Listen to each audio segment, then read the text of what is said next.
Découvrir la relation de Jésus avec les femmes à partir des évangiles montre à quel point nous disposons de peu de choses, sans parler des biais dus aux écrivains eux-mêmes. Mon propos n'est pas d'étudier Jésus selon un point de vue de son rapport aux femmes.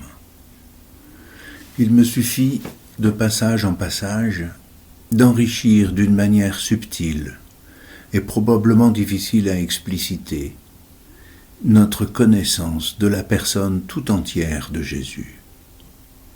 Un peu comme si nous prenions connaissance d'un tableau, couleur après couleur.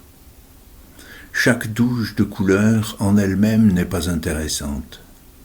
C'est l'apparition du tableau, au fur et à mesure qu'on y ajoute une couleur. L'ordre n'importe pas non plus. Et donc, vous ne saurez pas si finalement Jésus était ou non féministe, ni même amoureux de Marie de Magdala. D'ailleurs, puisque nous parlons d'elle, comme pour les couleurs, il y a une gradation d'écrivain en écrivain.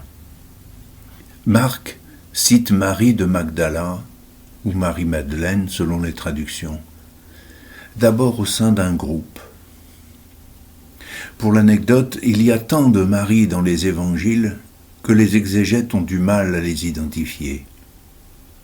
Mais qu'importe, les départager n'est pas non plus notre projet.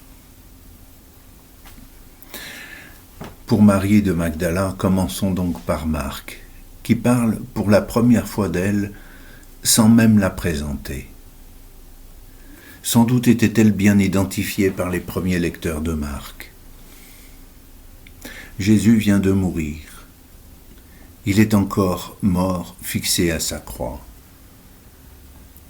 Marc dit : il y avait aussi des femmes qui observaient de loin, et parmi elles, Marie-Madeleine, Marie, mère de Jacques le Petit et de José, et Salomé, qui suivaient Jésus et le servaient quand il était en Galilée, et encore beaucoup d'autres qui étaient montés avec lui à Jérusalem.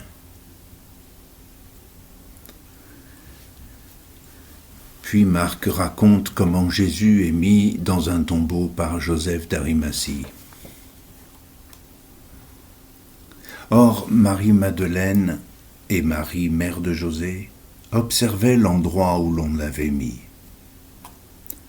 Le sabbat terminé, Marie-Madeleine, Marie, mère de Jacques et Salomé achetèrent des parfums pour aller embaumer le corps de Jésus. De grand matin, le premier jour de la semaine, elles se rendent au tombeau dès le lever du soleil. Elles se disaient entre elles : qui nous roulera la pierre pour dégager l'entrée du tombeau ? Levant les yeux, elles s'aperçoivent qu'on a roulé la pierre, qui était pourtant très grande. En entrant dans le tombeau, elles virent, assis à droite, un jeune homme vêtu de blanc. Elles furent saisies de frayeur, mais il leur dit : ne soyez pas effrayés. Vous cherchez Jésus de Nazareth, le crucifié ? Il est ressuscité, il n'est pas ici. Voici l'endroit où on l'avait déposé. Et maintenant, allez dire à ses disciples et à Pierre : il vous précède en Galilée, là vous le verrez comme il vous l'a dit. Elles sortirent et s'enfuirent du tombeau, parce qu'elles étaient toutes tremblantes et hors d'elles-mêmes. Elles n'y dirent rien à personne parce qu'elles avaient peur. Ressuscité le matin, le premier jour de la semaine, Jésus apparut d'abord à Marie-Madeleine, de laquelle il avait expulsé 7 démons. Celle-ci partit annoncer la nouvelle à ceux qui, ayant vécu avec lui, s'affligeaient et pleuraient. Quand ils entendirent que Jésus était vivant et qu'elle l'avait vu, ils refusèrent de croire. Ainsi, de Marie, nous apprenons qu'elle est de Magdala, que Jésus avait expulsé 7 démons d'elle, qu'elle l'a suivi jusqu'au bout et même après sa mort, puisqu'elle court au tombeau. Bien que les femmes soient venues ensemble, Marc dit qu'elle est la première à qui Jésus ressuscité apparaît et que les disciples ne l'ont pas cru. Expulser 7 démons, c'est dire que cette pauvre Marie en avait vu dans sa vie. Quand Jésus l'a rencontrée, elle était sans doute une femme cassée, détruite, sous emprise. Délivrée, remise en route par Jésus, sans que nous sachions ni quand ni comment, c'est leur secret. Elle s'est mise en route et sert Jésus quand il était en Galilée. Désormais, parmi les femmes, elle est toujours nommée à la première place dans les évangiles.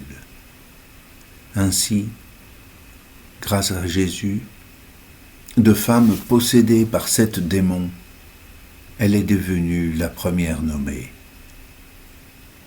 Les derniers seront premiers dans le royaume de Dieu, aimait à dire Jésus. Matthieu n'ajoute rien explicitement au portrait de Jésus et de Marie Magdala, sauf peut-être ce récit qui permet surtout de mieux comprendre.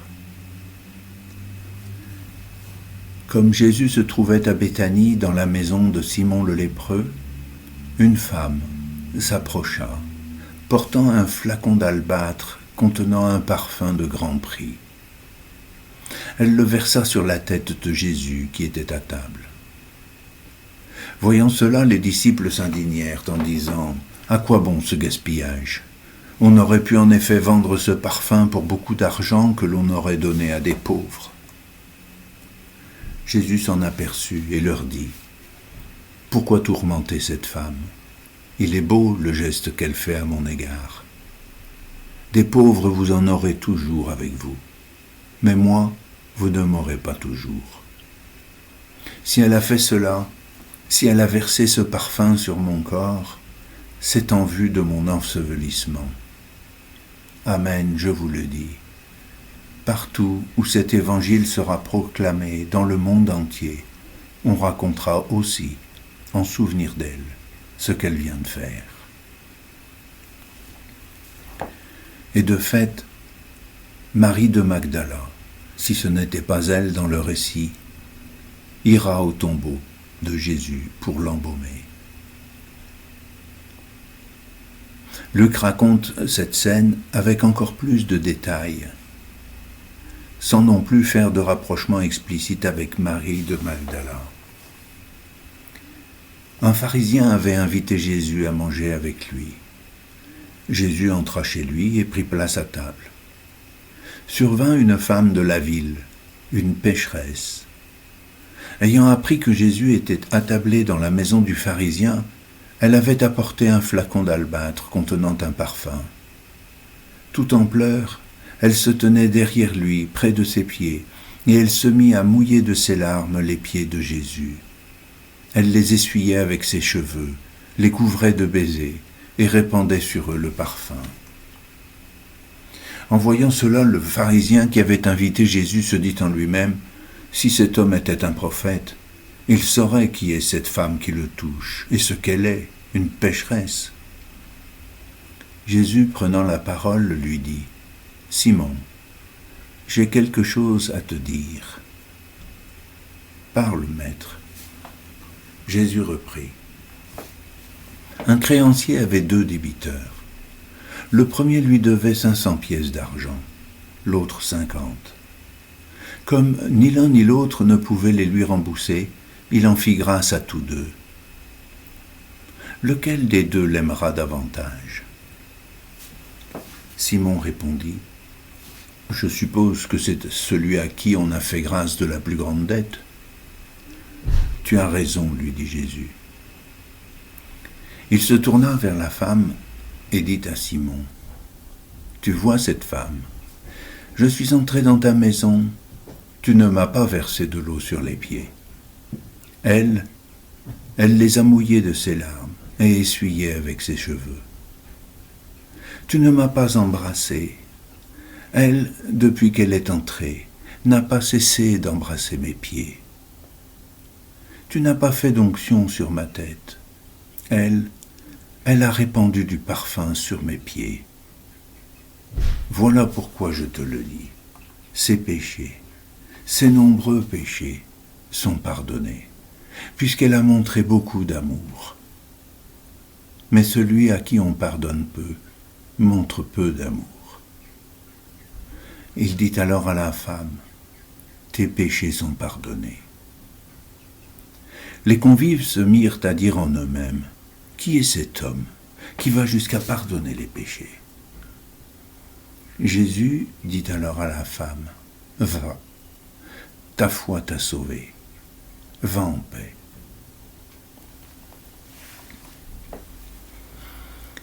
Qu'importe de nommer cette femme.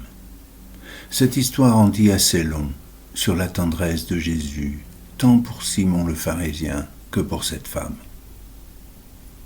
Jésus n'aime pas l'une plus que l'autre. Il fait juste toucher du doigt par Simon le pharisien qu'il n'est pas là pour juger les mérites de chacun, mais pour donner la paix. Qu'une pécheresse devienne une personne pardonnée est plus important que tout. Et plus les péchés est grand, plus la personne est petite, plus grands seront le bonheur et la paix. La question des convives est d'ailleurs étonnante. Qui est cet homme qui va jusqu'à pardonner ? Comme si le pardon était un pouvoir réservé à Dieu, comme si c'était une qualité honorifique, quelque chose réservé à une élite. Ailleurs, Jésus, de manière très claire, nous demande de pardonner, jusqu'au-delà des limites du raisonnable, 70 fois 7 fois. Ce n'est pas un pouvoir, c'est un devoir. Aimer comme il nous a aimés, pardonner comme il nous a pardonnés. Il dira même à Pierre, « Ce que tu lieras sur cette terre sera lié dans le ciel. Ce que tu délieras sur la terre sera délié dans le ciel. » Jésus nous dit le secret du pardon. Il rend la personne pardonnée à nouveau capable d'amour. Oh, ce n'est pas facile. Et Jésus ne fait pas de reproche à Simon. Il faut bien écouter le récit.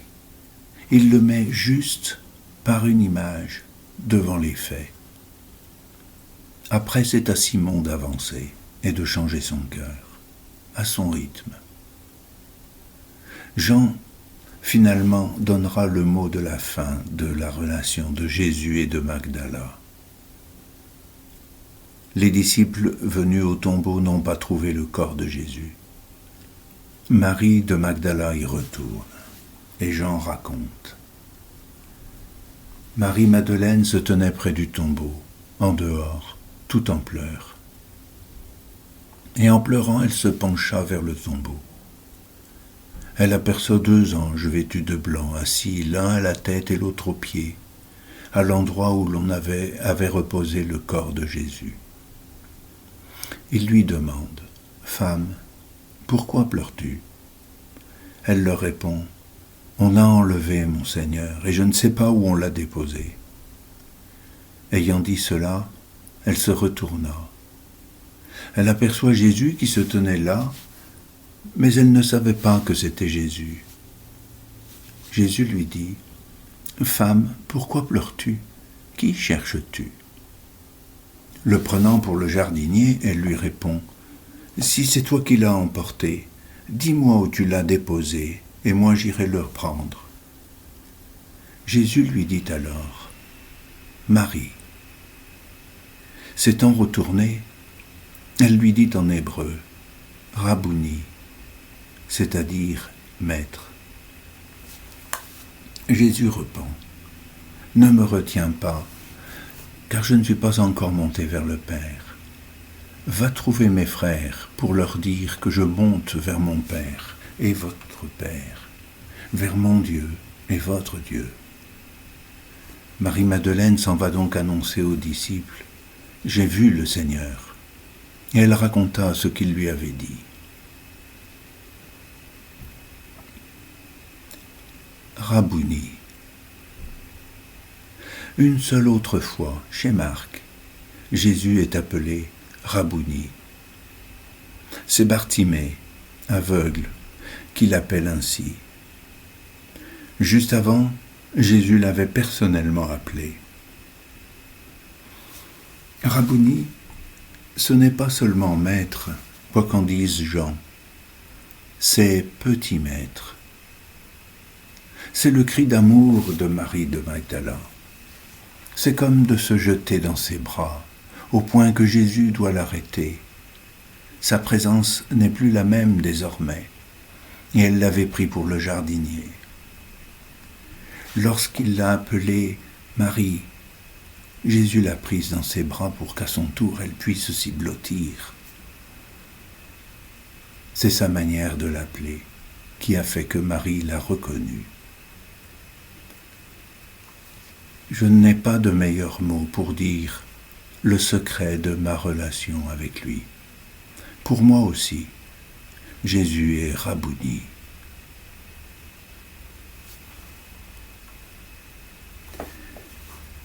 Nous faisons maintenant connaissance d'une fratrie, Marthe, Marie et Lazare. De Lazare, on sait que Jésus dit de lui qu'il était son ami. Un ami dont la mort fera pleurer Jésus, alors même qu'il allait le relever du tombeau. Et voici les deux sœurs de Lazare. C'est Luc qui raconte. Chemin faisant, Jésus entra dans un village. Une femme nommée Marthe le reçut. Elle avait une sœur appelée Marie, qui s'était assise aux pieds du Seigneur et écoutait sa parole. Quant à Marthe, elle était accaparée par les multiples occupations du service. Elle intervint et dit « Seigneur, cela ne te fait rien que ma sœur m'ait laissé faire toute seule le service. Dis-lui donc de m'aider. » Le Seigneur lui répondit « Marthe, Marthe, tu te donnes du souci et tu t'agites pour bien des choses. Une seule est nécessaire. Marie a choisi la meilleure part, elle ne lui sera pas enlevée. » Petite jalousie ordinaire entre deux sœurs bien différentes, une cigale et une fourmi. Pour le moment, juste un petit arrêt pour écouter Jésus appeler Marthe. Marthe, Marthe. Marthe tout court aurait suffi pour lui parler. En disant « Marthe, Marthe », Jésus met toute sa tendresse. La traduction liturgique « tu t'agites » est une sorte de jugement sur le mouvement de Marthe. Or, Luc utilise un verbe spécifique dont la racine est proche du tumulte. On pourrait dire que Marthe se met en tumulte. Il serait plus juste de dire « tu t'inquiètes et tu te donnes tant de soucis ». Marc est au service de Jésus et du repas. Le mot même d'où dérive diaconat et diacre, ce n'est pas rien quand même. Et en tout cas pas de l'agitation. Mais comparons ce que dit Jésus de Marthe et de Marie. Marthe est concernée par beaucoup de choses, les multiples tâches du service. Or, Jésus dit que Marie en a choisi une seule, s'asseoir et l'écouter. Ce n'est pas une critique, c'est un appel. Marthe, Marthe, viens t'asseoir auprès de moi. Aujourd'hui, tu n'es pas à mon service, c'est moi qui te sers et te parle. Pour connaître davantage la fratrie, il faut partir chez l'évangéliste Jean. Voici ce qu'il raconte. Il y avait quelqu'un de malade, Lazare, de Béthanie, le village de Marie et Marthe, sa sœur. Marie était celle qui répandit du parfum sur le Seigneur et lui essuya les pieds avec ses cheveux. C'était son frère Lazare qui était malade. Donc les deux sœurs envoyèrent dire à Jésus, « Seigneur, celui que tu aimes est malade. » Un peu plus loin, Jésus aimait Marthe et sa sœur, ainsi que Lazare. Quand il apprit que celui-ci était malade, il demeura 2 jours encore à l'endroit où il se trouvait. Puis Jean poursuit. Beaucoup de Juifs étaient venus réconforter Marie et Marthe au sujet de leur frère. Lorsque Marthe apprit l'arrivée de Jésus, elle partit à sa rencontre, tandis que Marie restait assise à la maison. Marthe dit à Jésus, « Seigneur, si tu avais été ici, mon frère ne serait pas mort.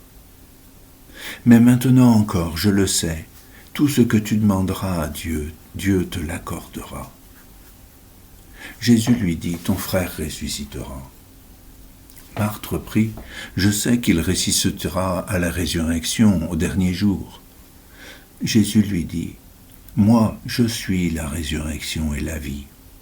Celui qui croit en moi, même s'il meurt, vivra. Quiconque vit et croit en moi ne mourra jamais. Crois-tu cela ?» Elle répondit, « Oui, Seigneur, je le crois. Tu es le Christ, le Fils de Dieu. Tu es celui qui vient dans le monde. » Ayant dit cela, elle partit appeler sa sœur Marie et lui dit tout bas, « Le Maître est là, il t'appelle. » Marie, dès qu'elle l'entendit, se leva rapidement et alla rejoindre Jésus. Il n'était pas encore entré dans le village, mais il se trouvait toujours à l'endroit où Marthe l'avait rencontré.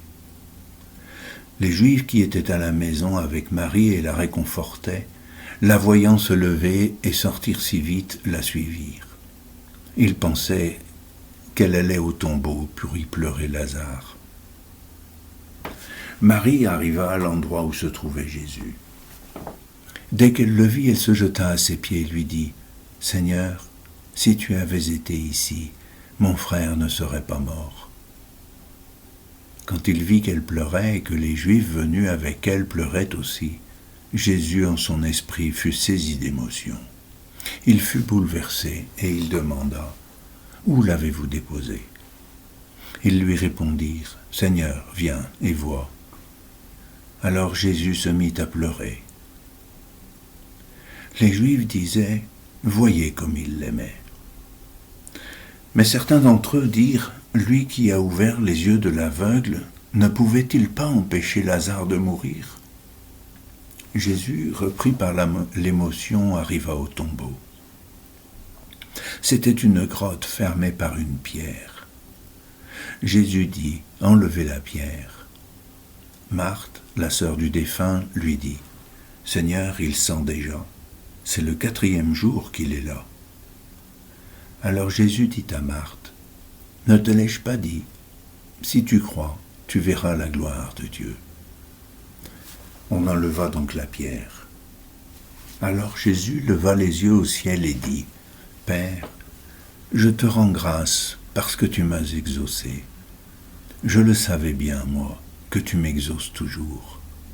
Mais je le dis à cause de la foule qui m'entoure, afin qu'ils croient que c'est toi qui m'as envoyé. » Après cela, il cria d'une voix forte, « Lazare, viens dehors !» Et le mort sortit, les pieds et les mains liés par les bandelettes, le visage enveloppé d'un suaire. Jésus leur dit, « Déliez-le et laissez-le aller. » Beaucoup de Juifs qui étaient venus auprès de Marie et avaient donc vu ce que Jésus avait fait, crurent en lui.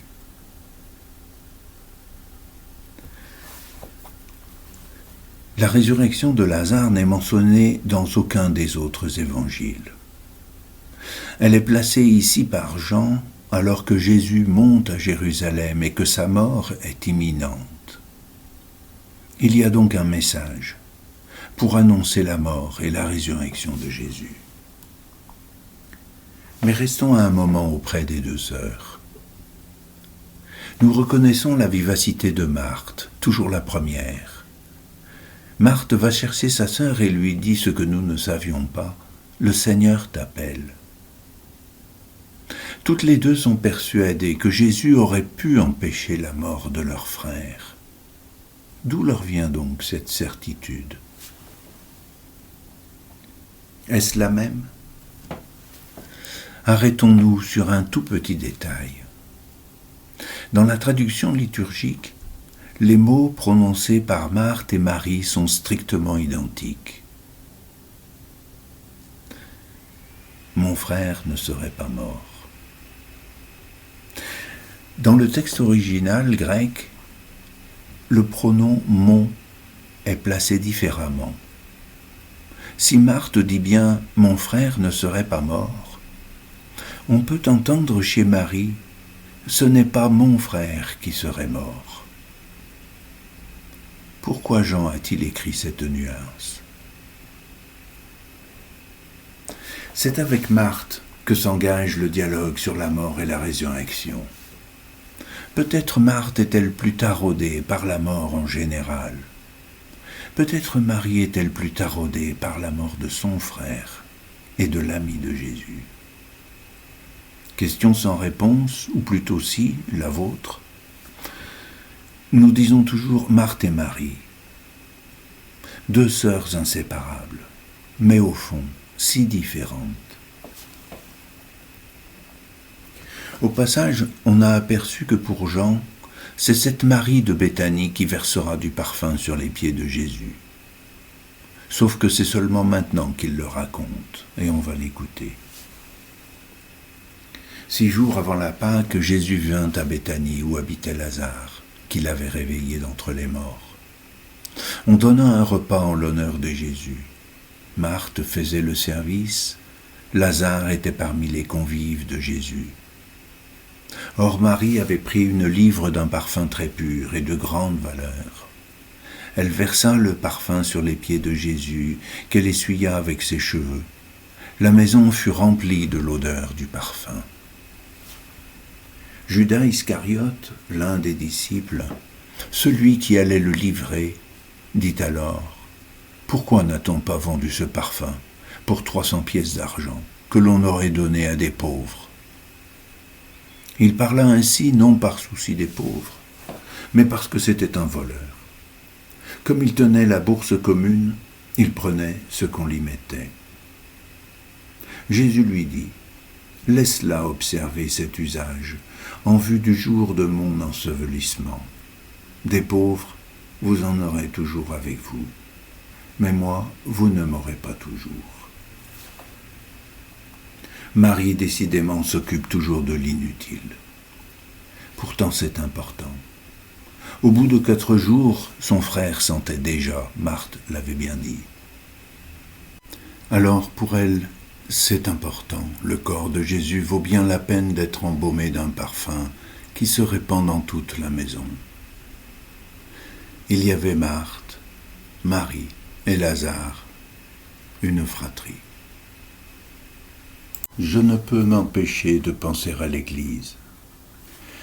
Je vois une Église toute tournée vers le service, les multiples choses, les célébrations, les écoles, les patronages, les universités, les dispensaires, les catéchismes, le dogme. Une Église toujours en mouvement, en mission, en déplacement, une Église aussi très préoccupée de la mort et de la résurrection en général, et qui sait des tas de choses à ce propos. Je sais qu'il ressuscitera à la résurrection au dernier jour. Une Église prompt à répondre « Oui Seigneur, je le crois, tu es le Christ, le Fils de Dieu, tu es celui qui vient dans le monde. » Une Église soucieuse de sa présence visible dans le monde et qui a peur de sa pauvreté. Une Église Marthe en somme. Depuis des siècles, elle abat un boulot considérable. Et je vois aussi menue une Église Marie, plus assise, plus calme, plus souvent à la maison. Peut-être même est-elle consciente qu'elle a été pécheresse et habitée par des démons, et demande à être pardonnée par le monde comme par son Seigneur. Une Église qui enfin s'assoit et écoute, préoccupées de la seule chose nécessaire, son Jésus qui parle. Une Église qui écoute, une par une, les personnes blessées qui sont Jésus, qui les reçoit une par une et qui lave leurs pieds, les embaume, parce que parfois ces gens sentent déjà tellement ils sont morts. Qui les écoute parce que Jésus a dit « Chaque fois que vous le faites au plus petit, c'est à moi que vous le faites. » Elle a reçu la meilleure part, elle ne lui sera pas enlevée. Si vous ne l'aviez pas compris, je me sens de cette Église Marie. Parmi les femmes qui accompagnaient Jésus se trouvait Marie, sa mère, présente depuis avant sa naissance.